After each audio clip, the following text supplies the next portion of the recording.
یہ نبی کریم نے وعدہ کیا ہے کہ تو سورت واقعہ پڑھ تیرے گھر میں فاقہ نہیں آئے گا۔ حضرت عبداللہ ابن مسعود رضی اللہ تعالیٰ عنہ بیمار تھے تو حضرت عثمان غنی رضی اللہ تعالیٰ عنہ تیمارداری کے لیے تشریف لے گئے اور جا کر کے کہا کہ آپ بڑے بیمار ہیں، آپ کی بیٹیاں زیادہ ہیں، میں چاہتا ہوں کہ خزانے میں سے کچھ مدد کروں۔ تو سیدنا عبداللہ ابن مسعود رضی اللہ تعالیٰ عنہ اٹھ کے بیٹھ گئے اور کہنے لگے امیر المومنین، اللہ آپ کو میری طرف سے، میری بیٹیوں کی طرف سے بہتر صلہ دے، میری بیٹیوں کو کسی خزانے کی ضرورت نہیں، میں نے انہیں خزانہ دے دیا ہے۔ کہا جناب آپ نے کون سا خزانہ دیا ہے، میں آپ کے مالی معاملات کو جانتا ہوں۔ تو فرمانے لگی امیر المومنین، میرے نبی کریم نے فرمایا ہے جو سورت واقعہ پڑھے اسے کبھی فاقہ نہیں آتا، میں نے بیٹیوں کو یاد کرا دی ہے، یہ خزانہ میں نے انہیں دے دیا ہے۔ وہ سارے والدین سنیں جو بیٹیوں کے لیے پریشان رہتے ہیں۔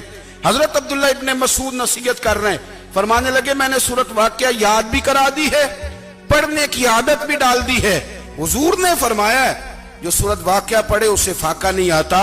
کہنے لگے چاند تو اپنی جگہ چھوڑ سکتا ہے، سورج گر سکتا ہے، تارے ٹوٹ سکتے ہیں، پر مدینے والے رسول کی بات غلط نہیں ہو سکتی۔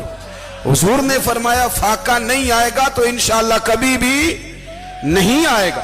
کرنے کا کام یہ ہے کہ ہم اپنے معاملات، اپنی عبادات، اپنی دعائیں کبھی 10 منٹ عادت ہو جائے نا دعا مانگنے کی علیحدہ سے رات کو۔ حضور نے فرمایا جو فرض نماز کے بعد دعا مانگے اللہ اس کی قبول کر لیتا ہے۔ نبی پاک صلی اللہ تعالی علیہ وسلم نے فرمایا اللہ مسافر کی دعا قبول فرماتا ہے۔ حضور نے فرمایا اللہ مظلوم کی دعا قبول فرماتا ہے۔ حضور نے فرمایا بیمار سے دعا کراؤ اللہ اس کی دعا قبول فرماتا ہے۔ میرے نبی پاک نے فرمایا ماں باپ جب بھی اولاد کے لیے ہاتھ اٹھائیں، ویسے تے بلے شاہ تو آسمانی اڑ دیا ہی پھڑ دیں، جڑا گھر بیٹھا انہوں بڑھیا ہی نہیں۔ حضور فرمانے لگے ماں باپ جب بھی اولاد کے لیے دعا فرمائیں اللہ ان کی دعا کو قبول کرتا ہے۔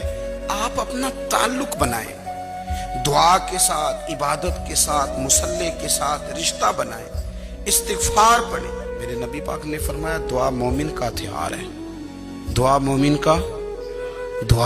کا۔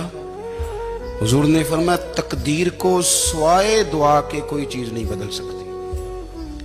دعا مومن کا ہتھیار ہے، یہ کافر کے پاس کوئی نہیں، یہ ہتھیار ہے مومن کا۔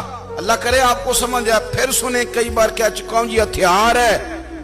کافر کے مقابلے میں جو تیرے پاس